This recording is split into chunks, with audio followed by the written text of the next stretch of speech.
स्वयंघोषित ज्योतिष आणि भोंदूबाबा अशोक खरात याच्या पाशवी कृत्यांचा पाढा आता एसआयटीच्या तपासात वाचला जात आहे।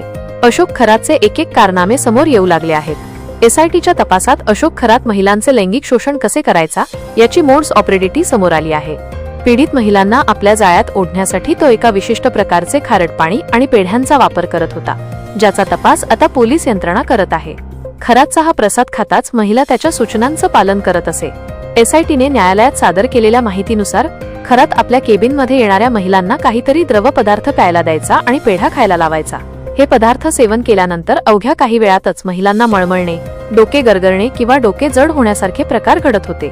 महिला अर्धवट शुद्धीत असताना किंवा गुंगीच्या प्रभावाखाली असताना खरात केबिनमधील दिवे बंद करून त्यांच्यावर लैंगिक अत्याचार करत असे।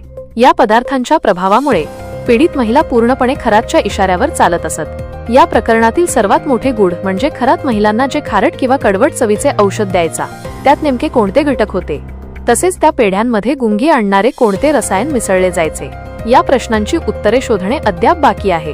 सरकारी वकील शैलेंद्र बागडे यांनी न्यायालयात सांगितले की खरात तपासात सहकार्य करत नसून या औषधांबाबत कोणतीही ठोस माहिती देत नाहीये। त्यामुळे या गूढघटकांचा पर्दाफाश करण्यासाठी खरातची पोलीस कोठडी वाढवून देण्यात आली आहे। येत्या 2 दिवसांत एसआयटी या विषारी पेढ्यांचा आणि द्रव पदार्थाचा स्रोत शोधण्यात यशस्वी होते का, याकडे संपूर्ण राज्याचे लक्ष लागले आहे।